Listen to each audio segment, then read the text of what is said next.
Hoje é o dia que todos os cariocas esperam para conhecer mais o Rio, para se divertir, para aprender com pessoas que sabem contar histórias e que têm um passado de glórias, que produziram muito na ciência, na cultura, na política pelo Rio de Janeiro. É o dia do depoimento carioca. Hoje nós vamos ter o nosso 10º depoimento. O Arquivo da Cidade começou com esse programa cultural na sua coordenação de Pedro Paulo Malta, com todos os seus colegas, Pedro Paulo Júnior, Bruno, e o prefeito Eduardo Paes e o secretário Marcelo Calero, de Integridade Pública, secretário de Governo, deram a maior força e participam muito desse depoimento. Nós já tivemos Zuenir Ventura, já tivemos Ney Lopes, tivemos Roberto da Mata, Saturnino Braga, e hoje é uma figura adorável, é uma grande artista. Ela é atriz, é cantora, é uma cidadã de primeiro mundo, Zezé Mota. E, além disso, uma das pessoas mais simpáticas que nós conhecemos, que muito fez pelo Brasil e pelo Rio. Então, deixo vocês agora com o depoimento, a conversa deliciosa de Zezé Mota. Muito obrigada. Obrigado, Rosa Maria. Olá a todas e todos. Daremos continuidade à série Depoimentos Cariocas, um projeto criado com o objetivo de registrar e difundir memórias e reflexões sobre o Rio de Janeiro do ponto de vista de quem já teve a cidade como objeto de trabalho. Nesta segunda entrevista do ano, gravada no dia 18 de fevereiro de 2022, temos aqui uma grande atriz e cantora, uma das maiores expoentes do feminismo negro e da cultura negra no Brasil, a grande Zezé Mota, que nasceu em 27 de junho de 1944, em Campo dos Goitacazes, no interior fluminense. Aos 2 anos, foi para o Rio de Janeiro, no Morro do Cantagalo, em Copacabana, com os pais e o irmão. Sua mãe era costureira e o pai motorista e músico. Passou por um colégio interno e foi morar no Leblon com a família na segunda metade dos anos 50. Zezé frequentou o teatro tablado até se formar como atriz. Iniciou na profissão com a peça Roda Viva, de Chico Buarque, e direção de Zé Celso, em 68. Incentivada a ser cantora desde cedo pelo pai, começou a cantar profissionalmente no início da década de 70 e lançou 14 discos desde então. No cinema, realizou 60 filmes, sendo Chica da Silva, de Cacá Diegues, de 76, um marco na sua carreira. Foram 50 trabalhos em televisão e, atualmente, inúmeras lives. Mãe e avó, Zezé mantém um pique de trabalho admirável aos 77 anos. Prazer, Zezé. Que bom. Uma honra estar aqui conversando com você. Vamos começar, então. Pedro, muito obrigada pelo convite. Então, vamos começar aqui. Aos 2 anos de idade, você veio com a família para o Rio, né? E aí você, de Campos, você foi direto para o Morro do Cantagalo, em Copacabana? Como é que foi isso? E qual é a sua memória dessa época aí, de criança? Bom, enquanto meus pais procuravam uma moradia fixa, nós ficamos na casa de uns tios, aqui no Rio, né? No Leblon. E quando meus pais foram para o Morro do Cantagalo, como minha mãe precisava trabalhar e meu pai também, eu não podia ficar sozinha, meu irmão passava o dia inteiro no colégio, e eu fui para o colégio interno, eu fui para o Asilo Espírita João Evangelista, em Botafogo. Fica na Visconde Silva, 92. Isso. Até hoje, quando eu passo por lá, eu não resisto e dou uma olhadinha para o 92 e falo, nossa, eu vivi aqui dos 6 aos 12 anos. Então foi meio Copacabana, Leblon, quer dizer, antes Leblon, depois Copacabana e Botafogo. E o que você tem de memória do Morro do Cantagalo, Zezé? Infância, assim. Memória do Morro do Cantagalo? dessa época? São os amigos que eram da minha idade e que eu sinto saudade, enfim. Com o tempo a gente se perde, né? Mas eu me lembro da dona Yaya, que era a nossa vizinha. Sabe aquela coisa da vizinha que a gente pede um pouquinho de sal quando acaba? Essas coisas. Sim, sim. Sal, fubá, farinha de trigo, açúcar, manteiga. É. Me lembro muito da dona Yaya e dos filhos dela. José, que dizia que era meu namorado, que ia casar comigo. Ó, primeiro namorado. Porque quando eu saí do colégio interno, eu já tinha 12 anos. Então começam já aquelas fantasias, né, de namoradinho de brincadeira, né? Porque, nunca rolou nenhum beijinho. Na minha época era diferente de hoje, né? Sim, totalmente. Então eu me lembro dela no Cantagalo do José, da dona Yaya e da Madalena, que dizia que era namorada do meu irmão. Gente, olha só. Muito louco. Então, são várias lembranças. As dificuldades de minha mãe ter que me deixar na casa de uns tios durante a semana, para não ficar sozinha em casa. As dificuldades de morar numa favela quando chove. Toda vez que eu vejo isso que está acontecendo, e fico pensando, meu Deus, realmente sou uma pessoa privilegiada, porque meus pais conseguiram realmente avançar. E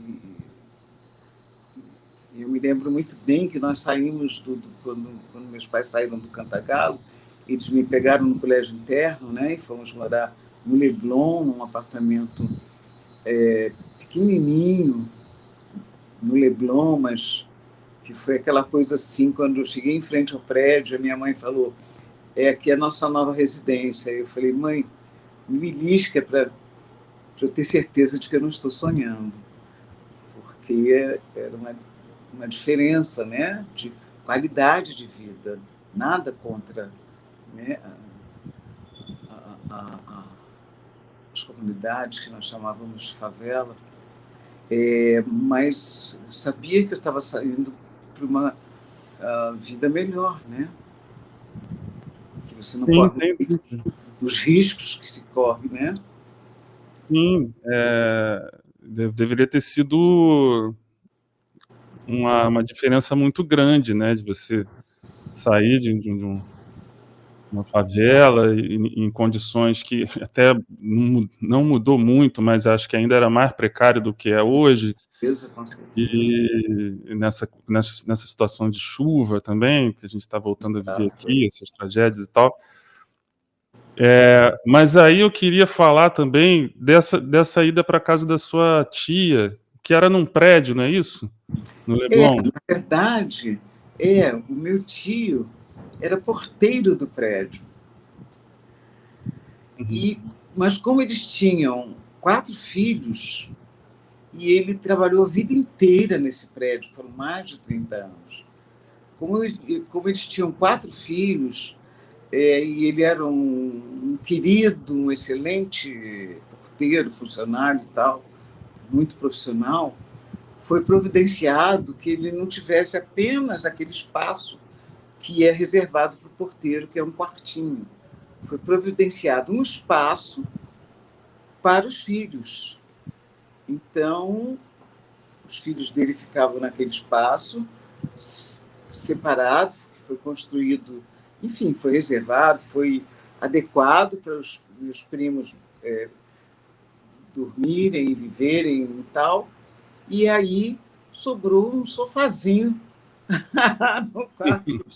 no quarto dos meus tios para eu dormir. E eu passava realmente de segunda a sexta na casa deles, para minha mãe poder trabalhar, meus pais poderem trabalhar. Aí, com 6 anos de idade, isso deve ter acontecido, eu fui para lá com 2 anos e pouco, com 3, depois, com 6 anos, passei dos 3 aos 6, nesse vai e vem, durante a semana com X, fim de semana, indo para o Cantagalo, e depois, aos 6 anos, eu fui para o colégio interno.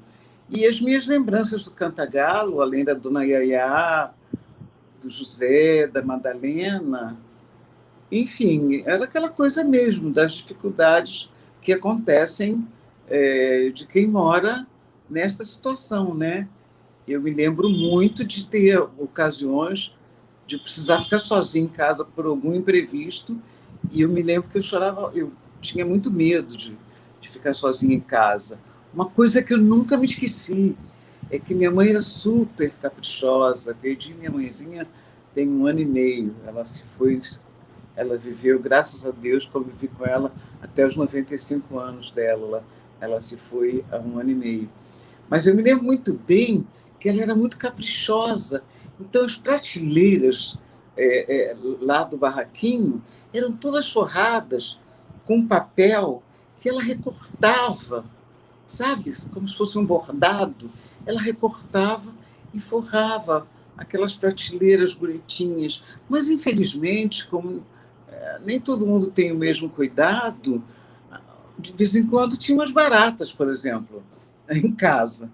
E eu me lembro do pavor que eu tinha de ouvir o barulho das baratas transitando aquele papel, por aquele papel que a minha mãe forrava com todo carinho, com todo cuidado.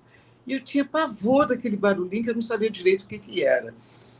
Me lembro também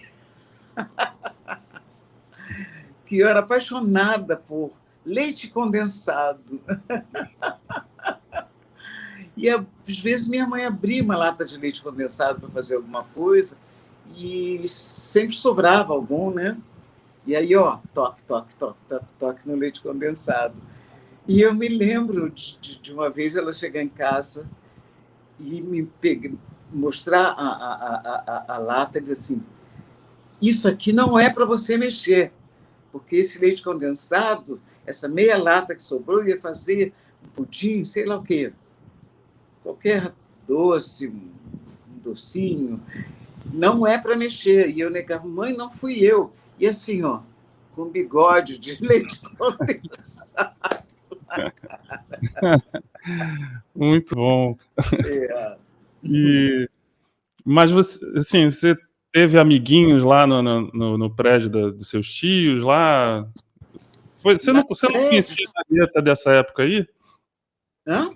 Marieta Severo, você não conhecia dessa época aí? A Marieta conheci nesse prédio, que o meu tio era porteiro, ela era moradora, e foi lá que eu conheci Marieta. Brinquei com Marieta dos 3 aos 6 anos de idade, que nós temos a mesma idade. Morei dos 3 aos 6 anos, brinquei com ela, e aconteceu uma coisa muito curiosa. E eu me lembro do pai dela, o seu Luiz, a mãe, eu esqueci o nome, acho que era Deise.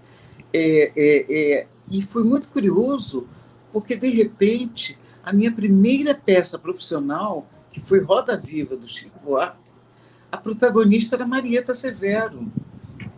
E eu nunca me esqueci que eu tive uma amiga na infância chamada Marieta.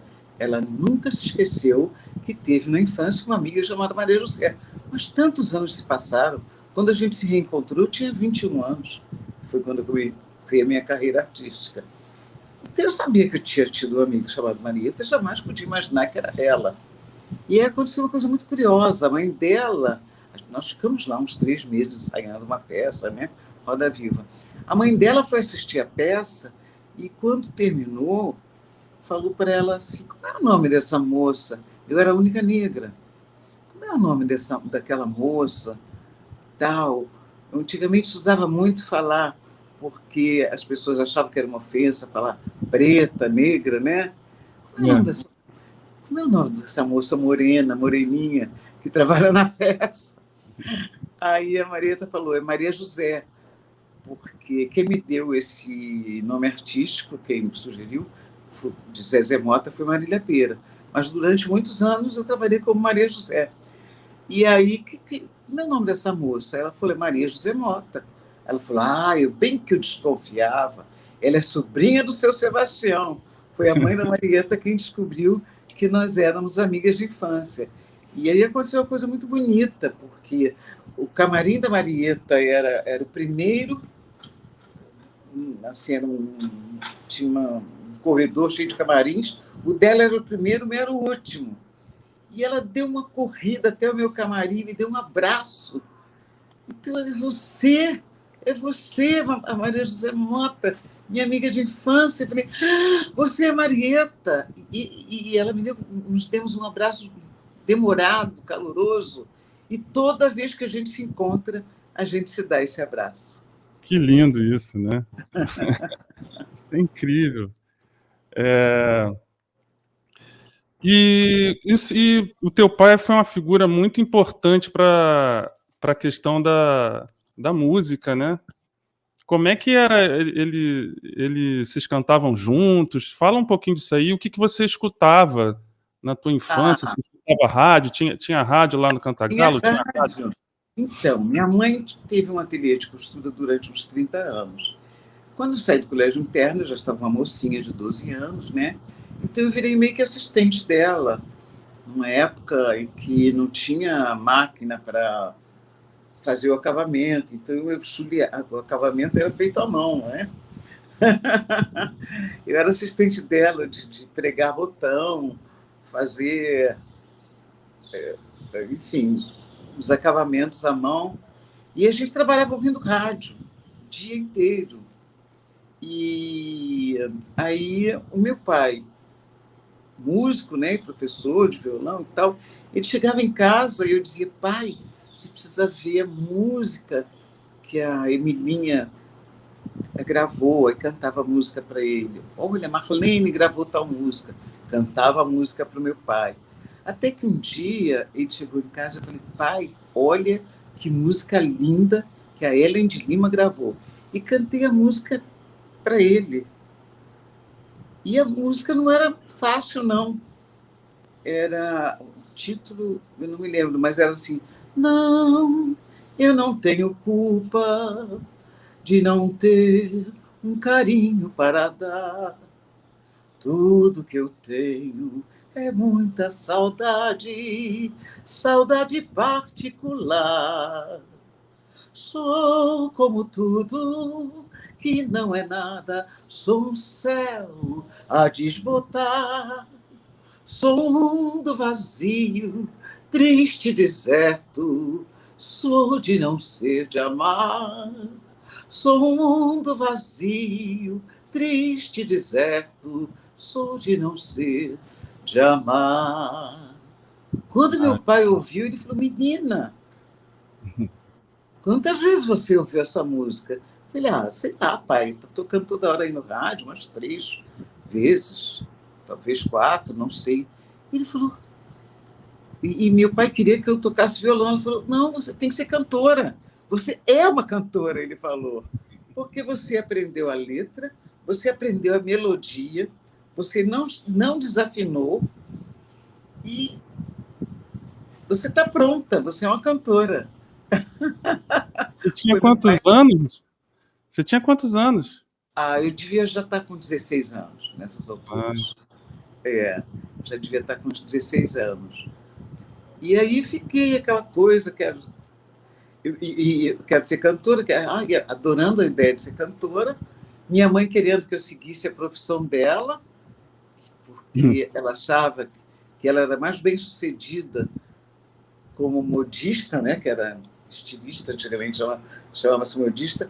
Ela era mais bem-sucedida do que o meu pai como músico, que era uma coisa muito incerta, tocava em bailes à noite, dava aula de violão particular, mas uma hora tinha não sei quantos alunos, uma hora tinha 3 alunos, outra hora tinha 4, outra hora tinha 6, depois descia para 4 de novo. Então, minha mãe queria que eu seguisse a profissão dela, que ela achava mais segura. Mas o meu pai me descobriu como cantora. E eu acabei, na verdade, começando a carreira como atriz. Sim, mas assim, você tem alguma influência como cantora, os cantores Qual que você curte mais?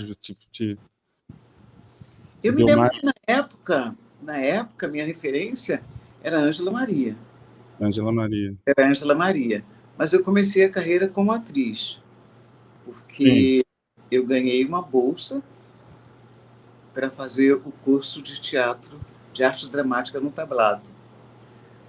Porque no ginásio, nos finais de semana, enquanto as meninas iam, tinha sempre um programa recreativo, mas era opcional. E também nós tínhamos montagens de peças que a gente fazia naquelas datas históricas, sabe? A gente estava sempre ensaiando alguma peça. E eu, em vez de ir para os piqueniques da vida, eu sempre ficava no colégio ensaiando uma peça, um poema, uma música para participar de algum evento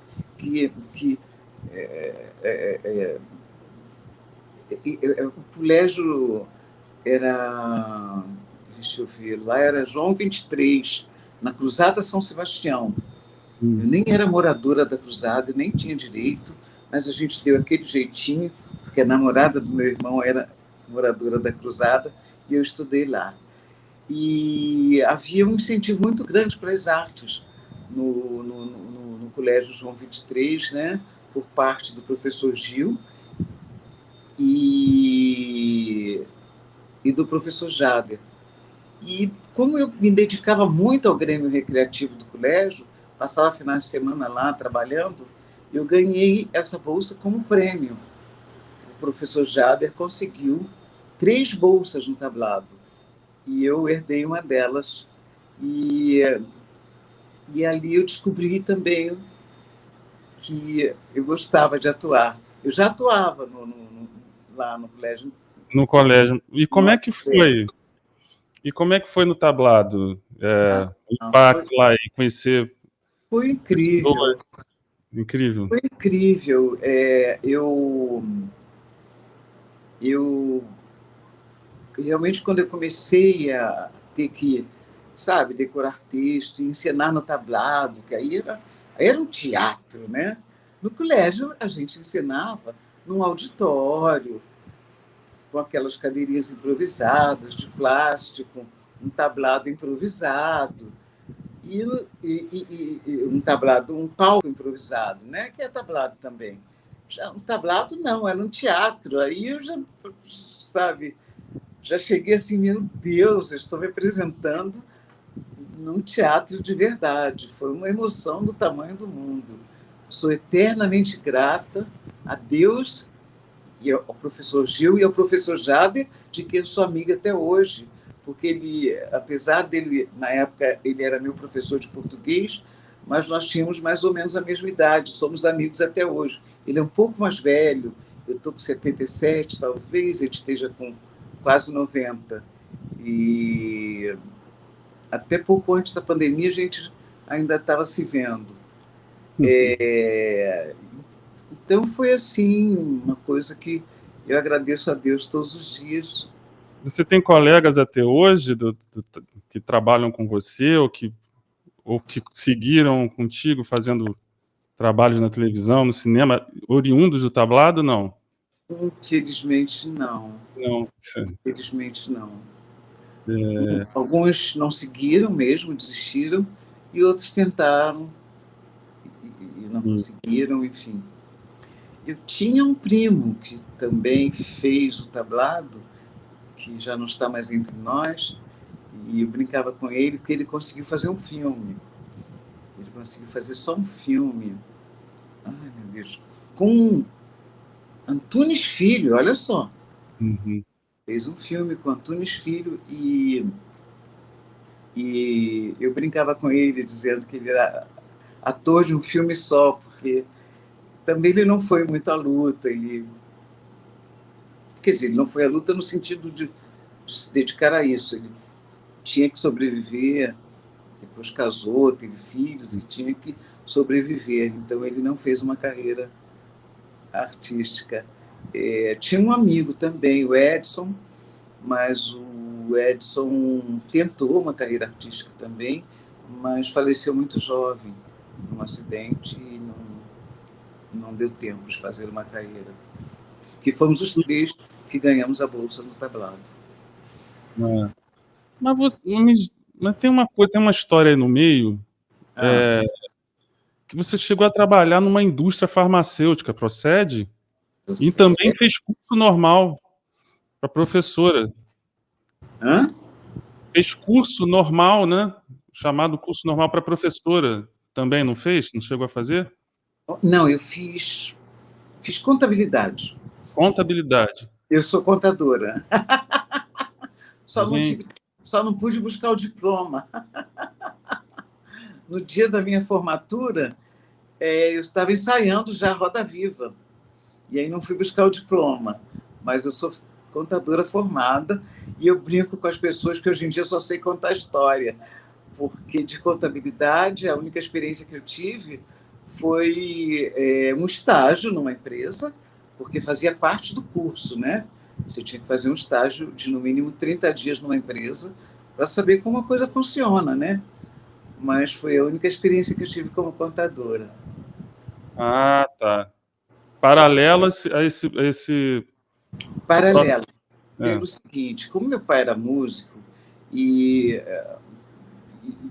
as coisas não eram fáceis para ele, ele dizia que só ia deixar eu seguir a carreira de atriz se eu tivesse um diploma. O que eu fiz? Pesquisei qual era a profissão que eu ia ter um diploma na mão mais rápido. Aí eu descobri que eu podia fazer secretariado ou contabilidade, que se eu me dedicasse, com 3 anos eu estaria formada. Enquanto se eu fosse fazer faculdade, sei lá quanto tempo eu ficaria se perdesse o ano, então. Eu teria que fazer o científico primeiro, teria que fazer o científico para depois fazer a faculdade. Eu falei, não, são muitos anos de espera. E aí eu no primeiro ano eu fiz secretariado, mas eu apanhava para fazer uma coisa que nem se usa mais, que é taquigrafia. Quem está me ouvindo vai ter que pesquisar o que é. Taquigrafia era uma coisa muito doida, porque era assim, era um curso que secretária fazia. Para o chefe editando, cada traço já simbolizava uma palavra. Sabe? Era tudo muito rápido. E a minha disritmia não permitia que eu tivesse boas notas em taquigrafia. Então, no secretariado, eu tirava notas muito baixas. Mas eu soube que eu podia, no segundo ano, pular para a contabilidade. Aí eu pulei para a contabilidade. E você lembra que empresa era essa? E aonde? Que eu trabalhei? Isso. Laboratório Moura Brasil. Ah. Farmacêutica, né? Sim, sim. Laboratório Moura Brasil, ali na Gávea, era na Gávea. Olha, na Gávea. Uhum. Era rapidinho. Chegava. Eu morava no Leblon, eu ia caminhando até a Gávea. Eu me lembro que meus pais me davam o dinheiro do bonde, mas eu guardava o dinheiro para comprar besteira, doce, sorvete. E eu ia caminhando. Saía mais cedo e ia caminhando para a Gávea. À noite também, quando eu estudava à noite, eu também estudava ali na Praça Santos Dumont e morava no Leblon. Eu guardava o dinheiro do bonde, que eu sou do tempo do bonde. Eu guardava o dinheiro do bonde e ia caminhando para o colégio à noite. E na volta, meu irmão ia me buscar, porque eu era menor de idade, não podia voltar 10 horas da noite sozinha. Já era perigoso ali, se voltar sozinho também, novinha? Era uma preocupação dos meus pais, porque aquela coisa, uma menina, né? Era mais uma coisa, uma preocupação com a minha virgindade. Não, é complicado. Então, vamos lá pro Roda Viva. Em 68, como é que foi essa chegada no Roda Viva? Foi início do 68 que você incorporou o time lá, né, o elenco. Como é que foi isso aí? Conta um pouquinho. Então, eu já estreiei apanhando, né? Estreiei apanhando, porque a Roda Viva foi considerada uma peça... no final foi até proibida, né?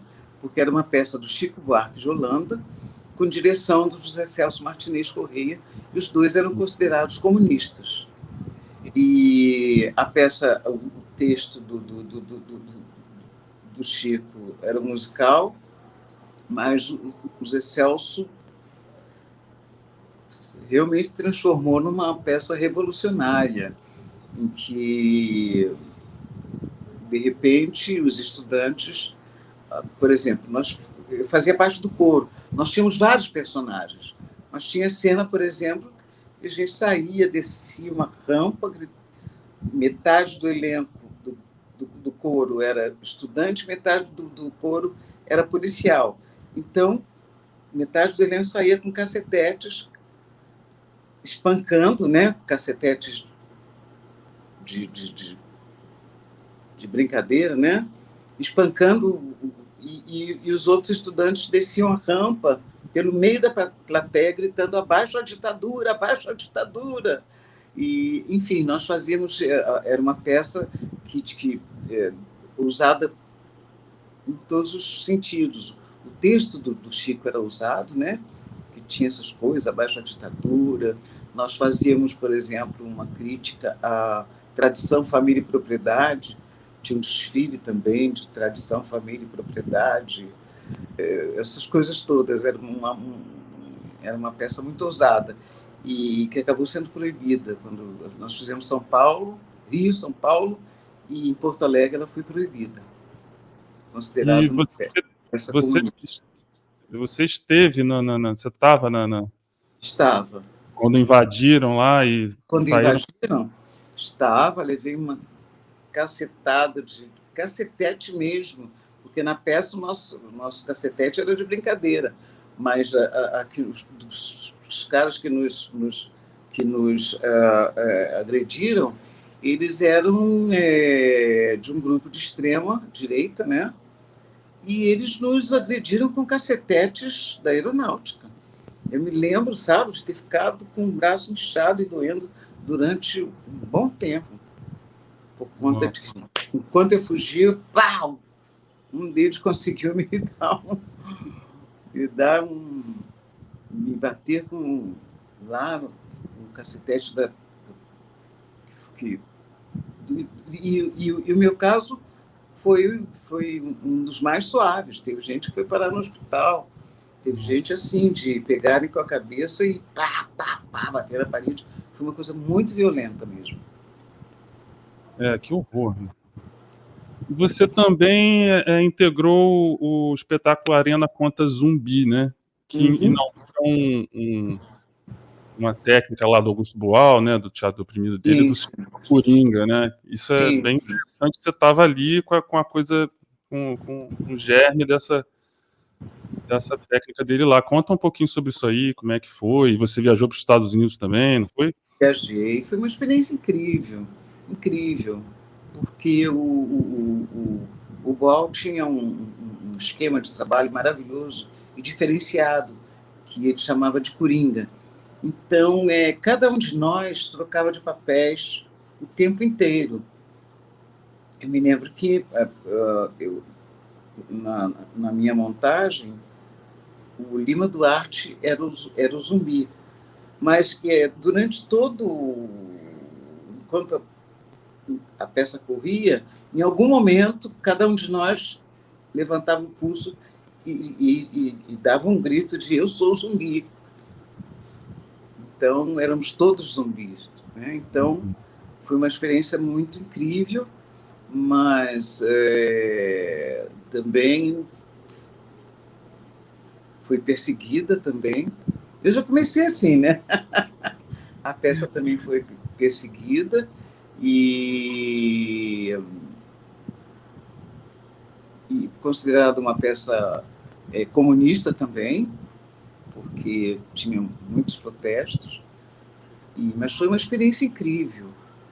E como é que foi lá nos Estados Unidos, que você já falou uma vez em entrevista que E lá que foi o impacto de ver a forma das pessoas negras lá andarem com a cabeça erguida, diferente do que a gente anda aqui. Sim, sim. E foi junto com essa montagem, e isso Foi. uma mistura interessante. Foi uma experiência muito incrível, porque, de repente, eu cheguei nos Estados Unidos, 68, final de 68, a gente já tinha feito um ano aqui, final de 68, e eu me lembro que eu cheguei lá em pleno movimento Black is Beautiful. E eu me lembro muito bem que eu alisava o cabelo, nada contra quem alisa, cada um faz do seu cabelo o que quer, mas eu alisava o cabelo, além de alisar o cabelo, eu usava uma peruca Chanel, que era a última moda. Era um cabelinho Chanel, que era usado pelas mulheres brancas, que tinham cabelo liso, mudava só o corte, que era um cabelo lisinho, com uma viradinha aqui. E eu alisava meu cabelo e a viradinha não ficava perfeita. Então, eu comprei uma peruca Chanel, eu usava essa peruca Chanel, e aí eu tive essa experiência incrível nos Estados Unidos, porque aí, como eu já falei, em algum momento, cada um de nós era um zumbi, e aí, de repente, quando a gente foi apresentar a peça no Harlem, o Boal, fui chamado lá pelo pessoal, e eles perguntaram o que essa mulher alienada está fazendo no seu elenco. Nesse grupo aí de vanguarda. Aí o Boal, por quê? Aquele cabelo liso. Aí o Boal falou, não, ela não é alienada. Ela prefere usar o cabelo assim, eu respeito. Eles falaram, não tem nada a ver, tem que assumir suas raízes, não sei o que, não sei o que, não sei o que lá. Aí o Boal me chamou e falou, olha, aconteceu isso. E a crítica era pertinente, porque, de repente, no meio da peça, eu gritava, eu sou zumbi, com uma peruca Chanel. Realmente complicou. Aí eu parei para pensar, eu falei, realmente, tem razão. E aí, na época, o tipo de alisamento que a gente usava, qualquer chuvisquinho, começasse a chover, o cabelo voltava ao normal. Fazia tonhonhonhonhonhon e voltava ao normal. E aí eu tive essa conversa com o Boal falou, olha, eles estão considerando você alienado por causa do cabelo, mas eu quero que você fique à vontade, mas eu quero que você saiba que isso aconteceu e pode voltar a acontecer, porque a gente estava fazendo um tour que começou no México e começou por universidades dos Estados Unidos. E aí a gente fez essa cortesia para a Universidade do Harlem. Ele falou, isso pode acontecer em outras universidades e tal, só para você saber, mas fique à vontade.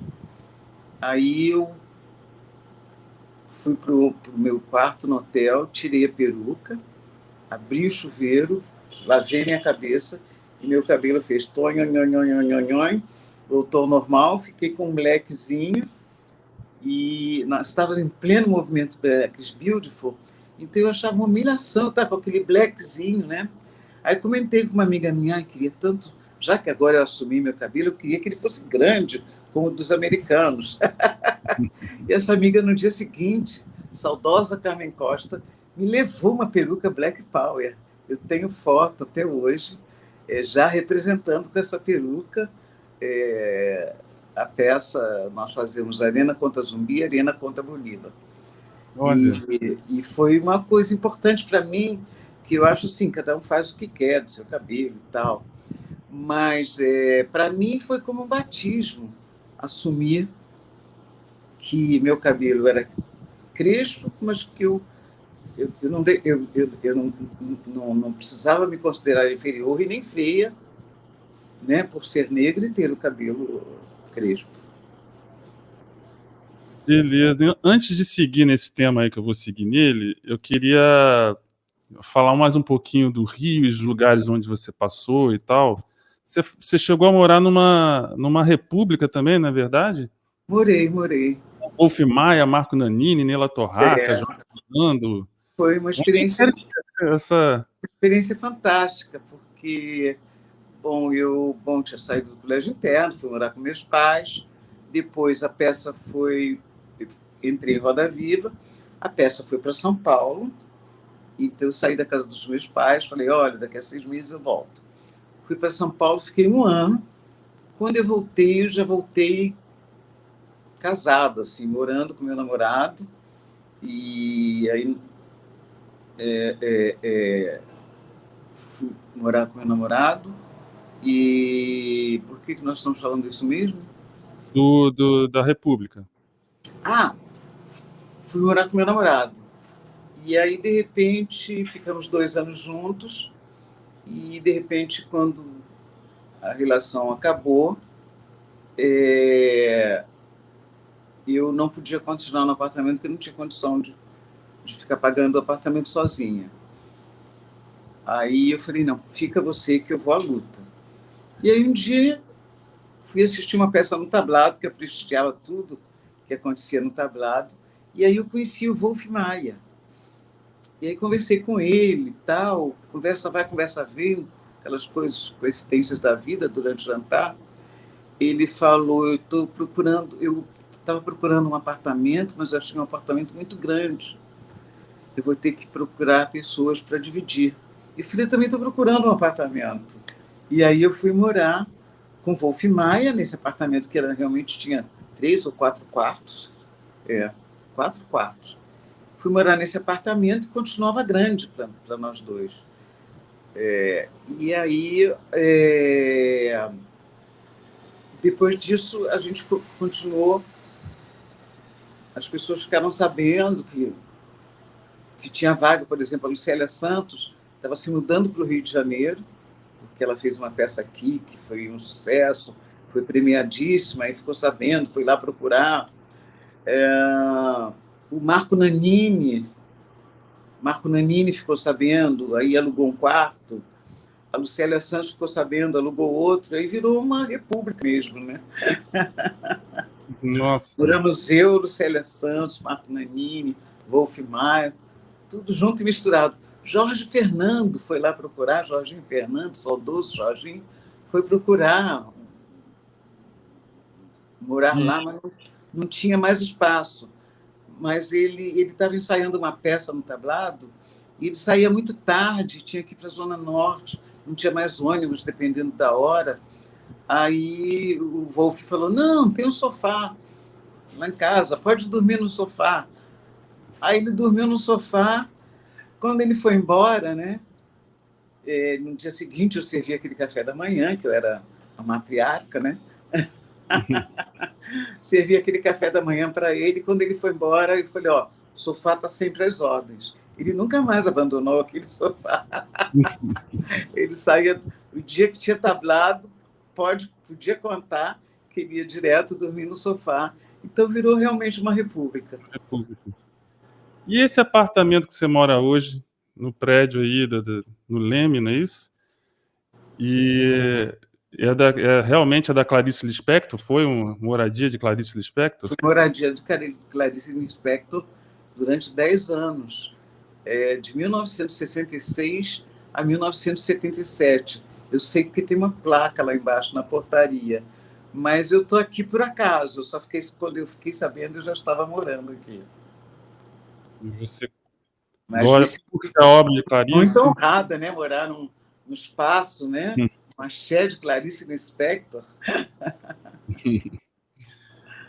Então, voltando ao tema lá do movimento negro, então, você foi militante no movimento negro unificado e esteve com a antropóloga Lélia Gonzalez. Você fez um curso de cultura negra também, né? Isso. Para entender melhor a nossa cultura e tal. E como é que foi esse contato com a Lélia e o movimento? Fala um pouquinho disso aí. Foi maravilhoso. Lélia foi um outro divisor de águas na minha vida, porque ela virou realmente minha guru. Porque tinham todos esses conflitos de ser negra, de dizerem que negro era feio, e de cabelo assim, cabelo assado, e de não sei o que, não sei o que, né? E, e a partir do curso de cultura negra da Lélia Gonzalez, eu, sabe, eu passei a sair realmente na rua de cabeça erguida, não me sentindo parte de um grupo inferior, assim, consciente de que não existe grupo superior, né? Somos todos mortais, todos finitos. E foi logo depois daquela experiência nos Estados Unidos, né? Exatamente.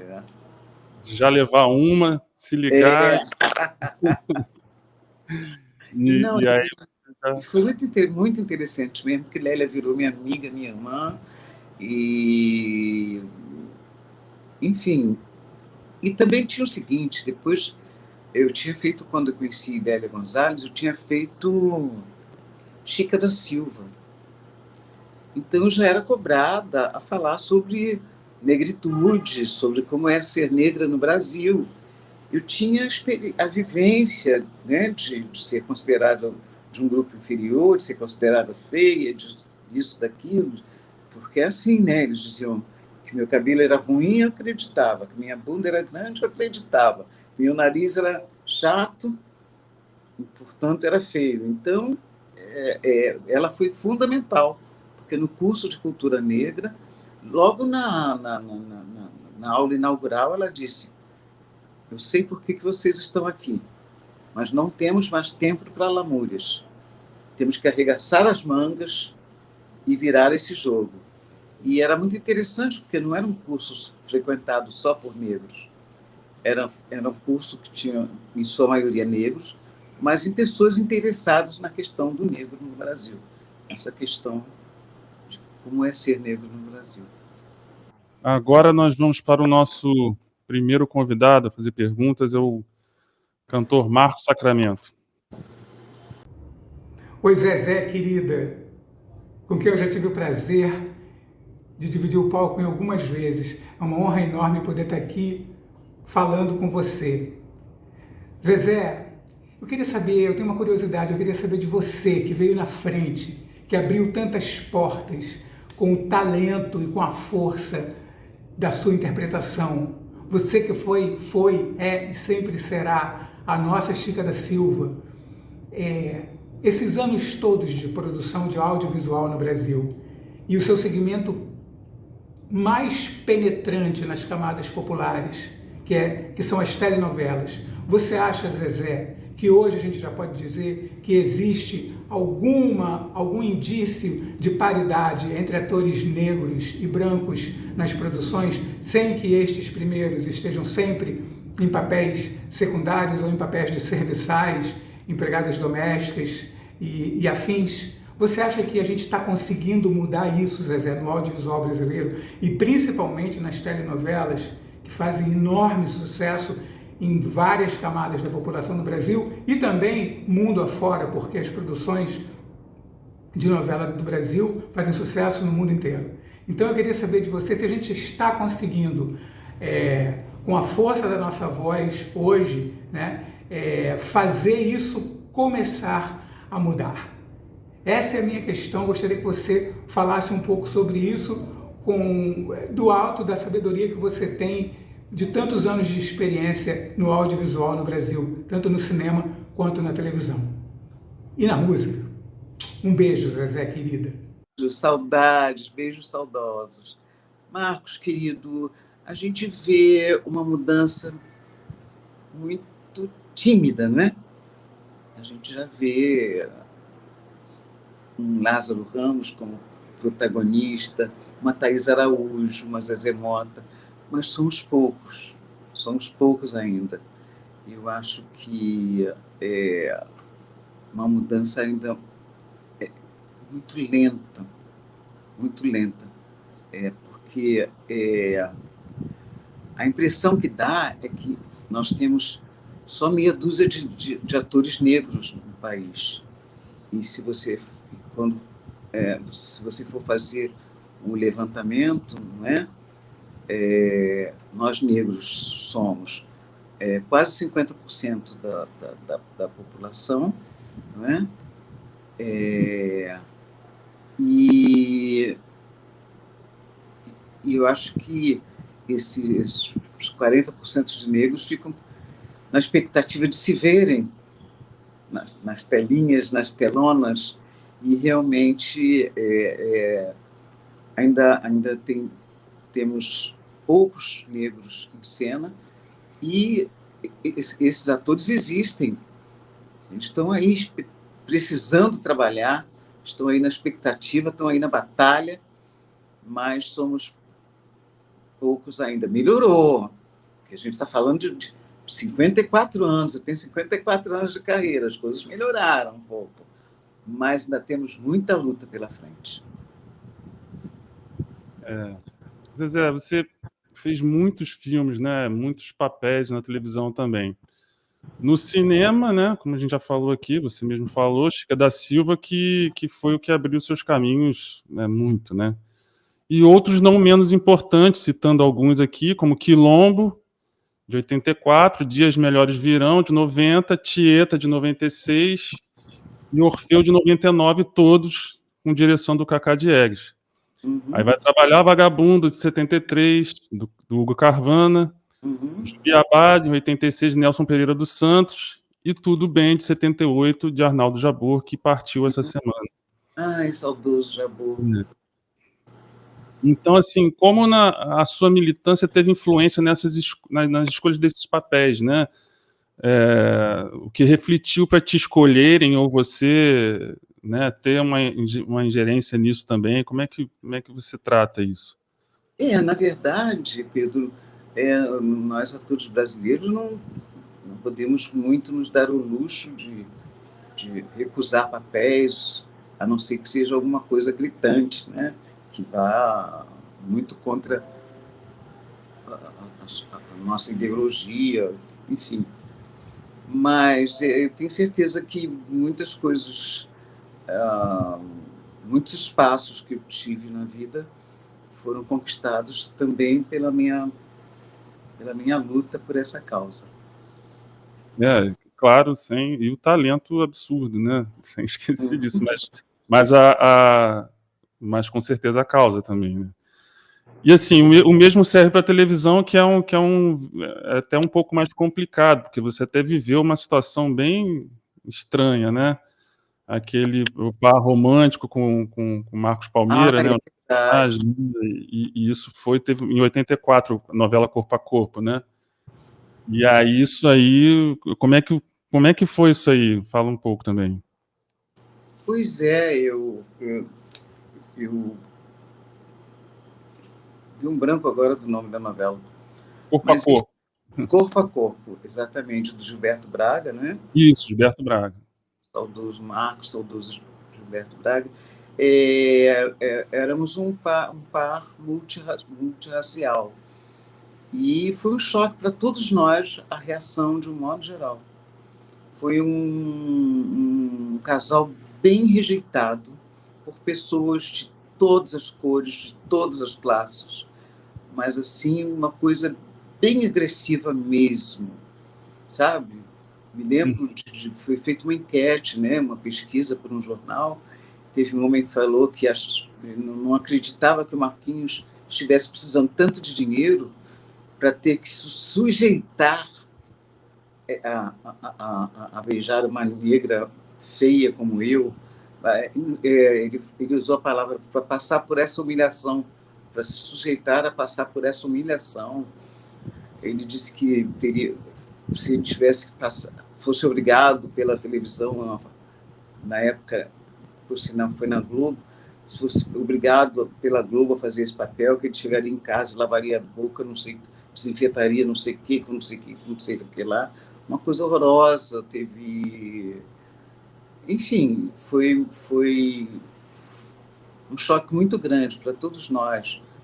Teve, assim, pessoas humildes, assim, uma moça humilde, foi perguntado a ela, porque teve uma cena em que eu ia na casa do personagem Cláudio, né, vivido pelo Marquinhos, para conhecer para a família me conhecer, quer dizer, conhecer a Sônia, que era o meu personagem.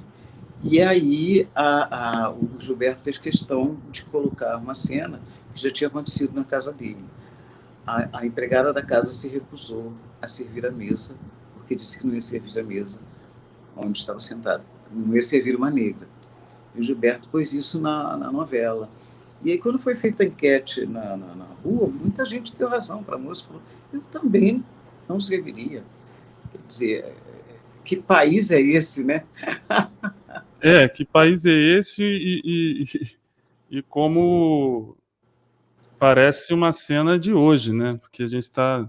Exatamente. Continua isso aí, enfim, aquela situação.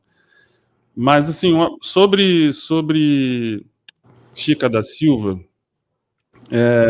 você acha que representou e ainda representa algo mais do que ter sido uma musa e um símbolo sexual? Chica vai para além disso? Sem dúvida, vai além disso. Porque Chica da Silva abriu as portas do mundo para mim.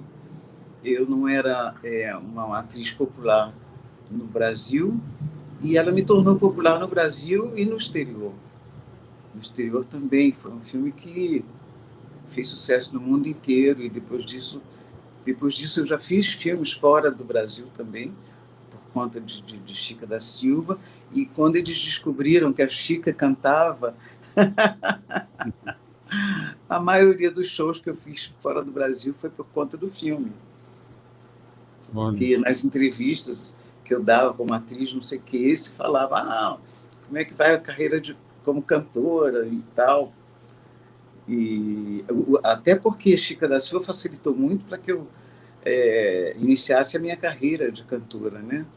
Que eu sempre quis levar as duas carreiras paralelas, e a Chica facilitou muito.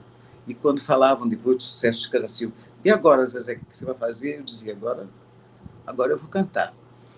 E aí o Guilherme Araújo, que era um grande empresário na época, se interessou, e a Warner se interessou, ele me levou para a Warner, e lá eu gravei 4 LPs.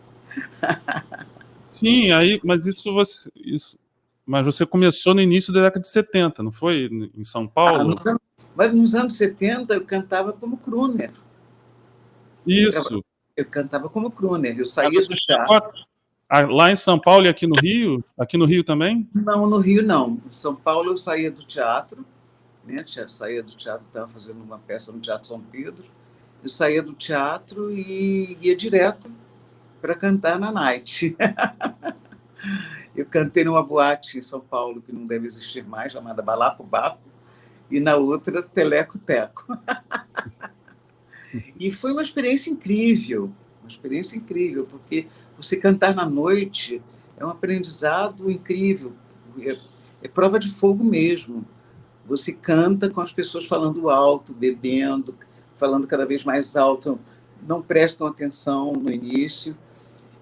Mas eu fiquei tanto tempo cantando na noite que no final eu já tinha até um mini fã-clube, assim, que pedia silêncio porque eu tinha entrado para cantar. Então foi uma experiência fantástica. E dentre os 14 discos que você gravou, um deles foi o Samba Mandou Me Chamar, de 2018, e considerando Senhora Liberdade, né, de Ney Lopes e Wilson Moreira, um de seus grandes sucessos, sua relação com o samba é bem forte, né? Sim. E aí, inclusive o Samba Mandou Me Chamar é um projeto antigo que você queria fazer e na o verdade, samba é um seu também. O meu primeiro trabalho foi considerado, Muito Prazer, Zezé, foi considerado que eu era uma cantora pop. E começava a me cobrar. Quando eu gravei Senhora Liberdade, começaram a me cobrar que eu tinha que cantar mais sambas, porque tinha caído como mão na luva, né? Senhora Liberdade na minha voz e tal. E aí eu fiquei querendo, anunciei que eu gostei, fiz inclusive uma feijoada e convidei todos os sambistas que eu conhecia do Rio de Janeiro para essa feijoada. A Ângela Leal abriu as portas do Teatro Rival para mim num domingo. Eu fiz uma feijoada que acho que foram mais de 200 pessoas, né? A maioria deles compositores e suas famílias, claro. E aí a proposta era essa: por favor, leve um samba para mim. Quem não levou naquele dia, depois levou. Por exemplo, foi o caso do Luiz Melodia, que não pôde ir porque ele estava viajando, mas depois ele me mandou um samba que era, chama-se O Samba Não O Sangue Não Nega, que disseram no jornal televisão que eu não gosto mais de samba, jornal televisão está no ar, mas eu sou bamba, bamba. Não se nega, deixa estar. A luz do sol, a cor do mar, não. Em minhas veias corre samba batucar. Muito legal. Maravilhoso.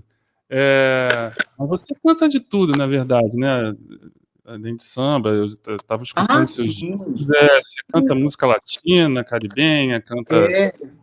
Aí canta também samba canção, as coisas da Elisete. É um repertório bem eclético. Você chegou a conhecer a Elisete? Conheci, eu tive privilégio. Estive com a Elisete Cardoso uma vez na vida. Era um show em homenagem ao Erivelton Martins, uma produção do Hermínio Belo de Carvalho.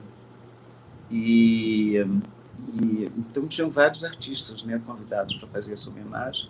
E aí eu tive o privilégio de sentar na plateia para esperar a minha vez de ensaiar, quando de repente entra aquela mulher chiquérrima, senta ao meu lado, era Elisete Cardoso. Na verdade, quando era pequena, eu conheci Elisete num salão de cabeleireiro que a minha mãe frequentava. Eu sempre via aquela mulher elegantérrima, chegando com os turbantes, os óculos escuros, sabe? Chiquérrima. Eu ficava pensando, quem será essa mulher? E ela sempre passava pelo salão e era atendida num lugar reservado. E ficava imaginando, o que será essa mulher? Mais tarde é que eu vinha saber que era Elisete Cardoso. E aí, quando fizemos esse show em homenagem ao Erivelton Martins, de repente ela sentou do meu lado e viramos amigas de infância, porque em 5 minutos nós já estávamos conversando, descobrimos que tínhamos o mesmo signo, descobrimos várias coisas em comum entre nós. Ela começou a falar que era muito romântica, eu também, e ela estava com dor de cotovelo na época, eu também. E aí eu estava procurando um projeto, anos depois, para o próximo trabalho, que aí já era um CD, né? E não me vinha nada à cabeça. Até que um dia eu acordei, olhei para a minha estante de livros, e lá estava um livro, Elisete, Uma Vida, de autoria do Sérgio Cabral Pai. Eu falei, o que esse livro está fazendo aí? Eu já li há tanto tempo. E quando eu ia voltar a dormir, eu falei, epa, é isso que eu vou fazer. Vou homenagear a Elisete Cardoso. Passei essa informação para o meu empresário, Marcos Montenegro, e ele adorou a ideia e fomos à luta em busca de patrocínio, consegui gravar o CD, e o show, por incrível que pareça, olha, isso tem uns 20 anos. Eu digo assim, eu já me despedi desse show umas 10 vezes. Eu falo, olha, que bom, agradeço ao público pela presença, vocês estão assistindo o último, Zezé. Chama-se Divina Saudade. O CD e o show. Divina, porque era o título, né, que ela recebeu do Haroldo Costa, e Saudade, porque ela não está mais entre nós. E aí eu falo, é a última edição do Divina Saudade, que nada, até hoje me pedem, e eu faço o maior prazer. Eu adoro o repertório dela. Demais. E o Luiz Melodia, Zezé, você também tem uma forte relação com ele. Fale dele. Com certeza. Melodia era meu irmãozinho querido, que eu adoro. E trabalhamos muito tempo juntos.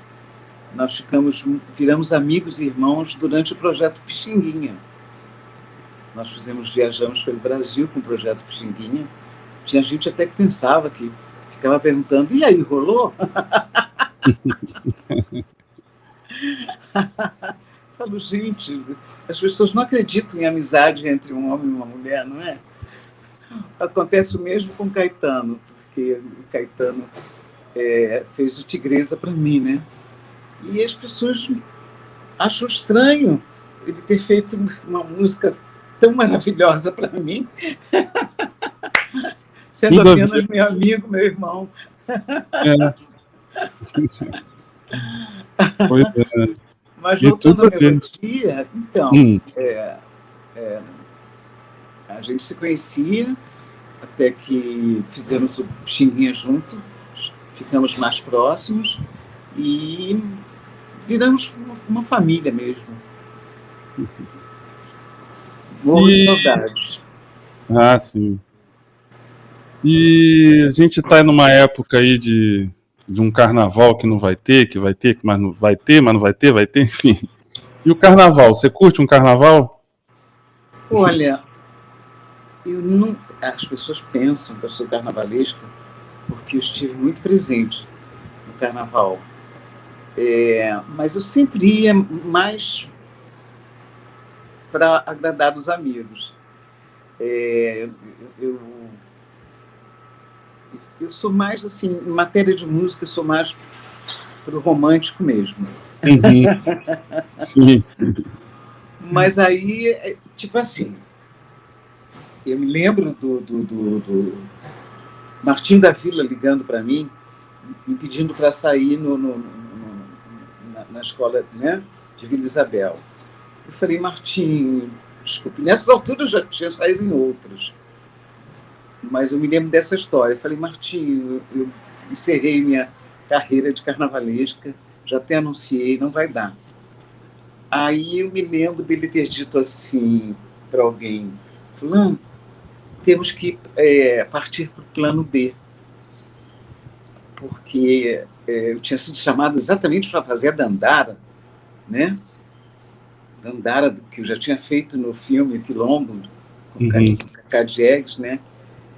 Temos que fazer um plano B para Dandara, porque a Zezé não quer mais sair no carnaval.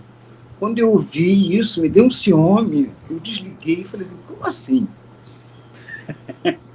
Outra pessoa vivendo na Dandara, liguei para ele e falei assim, olha, esquece o plano B, eu vou. Ai, ai. Então vamos para a segunda pergunta do ator Stepan Ercecian. Oi, Zezé, é um prazer enorme estar aqui com você mais uma vez. Minha querida, eu queria, você que é vice-presidente do Retiro dos Artistas, eu queria fazer duas perguntas. Você acha que ao longo desses anos, a vida do artista brasileiro, do ator, do artista de uma maneira geral, continua com as mesmas dificuldades, com os mesmos percalços de anos e anos atrás? E o que é o Retiro para você? Um beijo. Pois é, meu querido Stepan. Infelizmente, vivemos num país em que não se investe muito em cultura, né?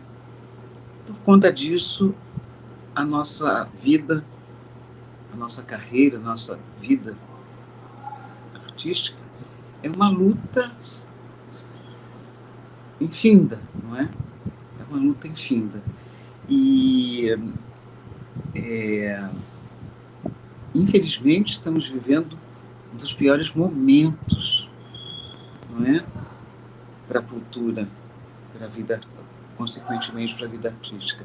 Um dos piores momentos, porque além da crise financeira, né? Além desses impedimentos todos por conta da pandemia, nós temos um governo que não valoriza a cultura, que não dá a importância que a cultura tem, enfim, que é anticultura, né? Infelizmente. Mas nunca foi fácil, nós nunca desistimos e nunca vamos desistir, né? De jeito nenhum, porque uma nação sem educação e sem cultura, um país sem educação e sem cultura não pode ser considerado uma nação, não é? Infelizmente, está complicado, continua complicado ainda. Com relação ao fato de ser vice-presidente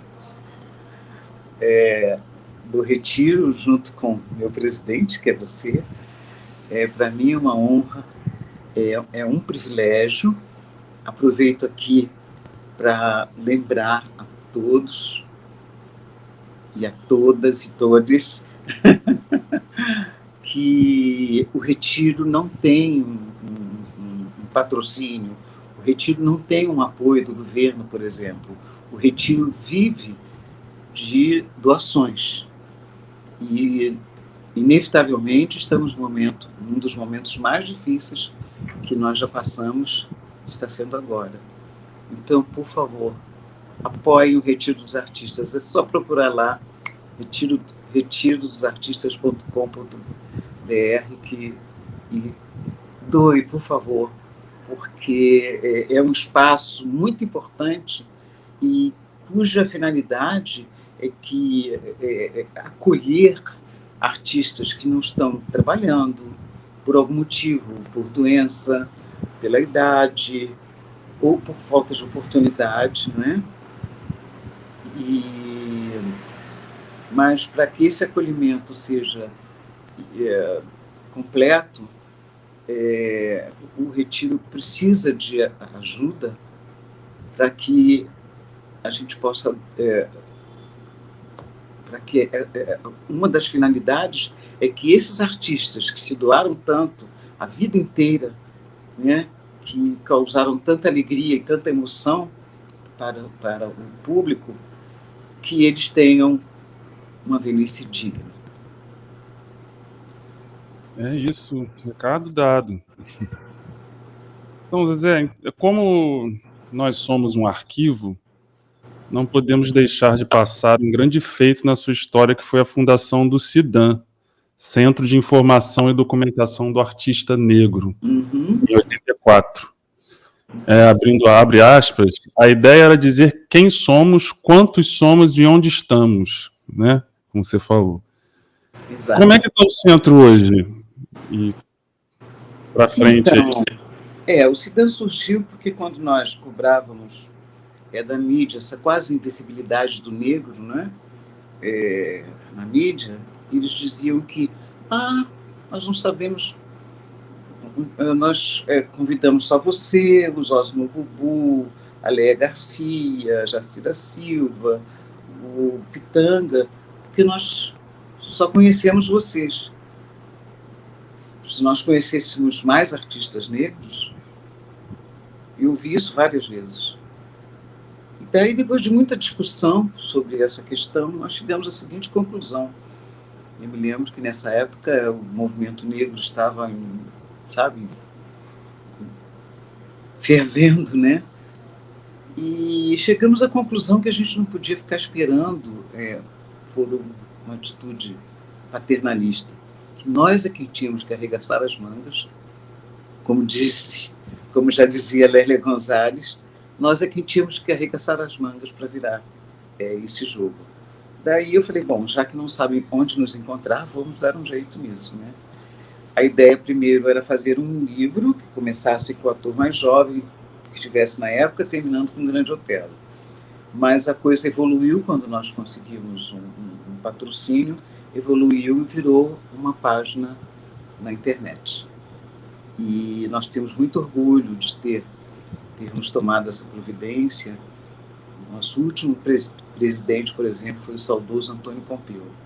A primeira fui eu, porque foi eu quem recebi a iluminação de criar o CIDAM, que eu achei que foi um privilégio. Nós temos muito orgulho porque, de repente, passou a não se fazer nada no Brasil que envolvesse negro, comercial, novela, cinema, sem que se consultasse a página do CIDAM, que é Centro de Informação e Documentação do Artista Negro. E ela está acessível, a gente pode entrar, quem quiser se cadastrar ou alguma coisa assim, como é o procedimento, assim? Eu tenho uma notícia triste. Essas páginas, elas precisam de manutenção, elas precisam de verba, né, para serem atualizadas, para continuarem no ar. E, infelizmente, a página está fora do ar, mas vai voltar. Com certeza. Vai voltar. Então, qualquer artista negro que tiver alguma dificuldade, enfim, por enquanto o CIDAM funciona na minha casa, assim. Liga para mim que o que eu souber de trabalho, o que eu puder indicar, o que eu puder ajudar, enquanto a gente não volta com a página, contem comigo. Sim, perfeito. Então, quando o Rio completar 500 anos em 2065, olha, você tem alguma esperança de que iremos diminuir os efeitos do racismo estrutural nas nossas vidas? O que você acha? Olha, é difícil, viu? Mas não custa tentar, né?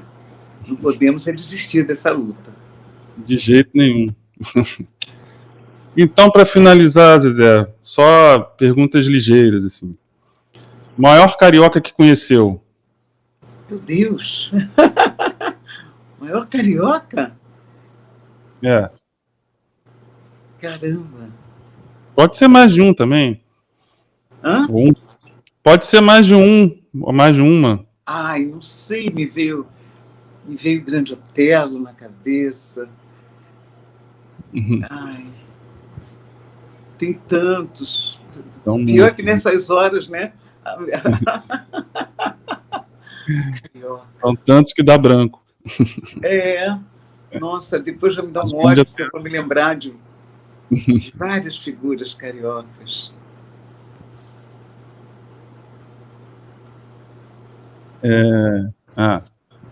Sugerei, por favor. Não. Vai lembrando aí, a gente vai partir para outra. Tá bom. Seu bairro preferido? Meu bairro preferido? Olha, eu fui garota de Ipanema há 40 anos. Também, muito tempo de Ipanema, né? Então, eu sempre citei Ipanema como meu bairro preferido. Mas eu tô adorando. Morava onde em Ipanema? Eu tive uns 4 endereços em Ipanema. Morei na Alberto de Campos, morei na Sadoc de Sá, morei na antiga Vinícius de Moraes. Como que é? Antigamente era Montenegro, que agora é Vinícius de Moraes. Agora é antiga Montenegro, agora é Vinícius. Exato. E antes de vir para o Leme, onde é que eu estava? Nem me lembro mais. Ipanema? Eu saí e morei na Lagoa. Olha. Na Lagoa, mas esquina com Vinícius de Moraes. Você fez um mega passeio pela Zona Sul. Foram 16 anos morando na Lagoa, um privilégio. Olha. E time de coração? Flamengo, claro. E escola de samba? Escola de samba é uma loucura na minha vida, porque eu sempre tive uma escola de samba assim no coração, mas depois disso eu saí em tantas escolas que fica meio difícil, meu coração fica dividido. Mas assim, a primeira escola que mexeu com meu coração foi a Mangueira. Mangueira. Então é isso, Zezé. Foi um prazer. Muito obrigado por esse bate-papo maravilhoso. Figura linda que você é. Foi uma honra para mim. Foi sensacional. Fiquei te devendo carioca, né? Você já falou Grande Otelo. Você quer falar mais?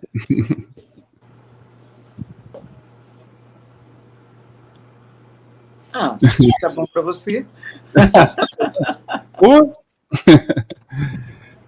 Então é isso. Queria agradecer. Oi. Queria agradecer aos companheiros de trabalho do setor de promoção cultural, coordenador Pedro Paulo Malta e Bruno Fontes. Agradecer também à Prefeitura do Rio, a Segov, Secretaria de Governo e Integridade Pública e a toda a equipe do Arquivo Geral da cidade. Zezé, brigadão e até a próxima, brevíssima, em breve. É isto.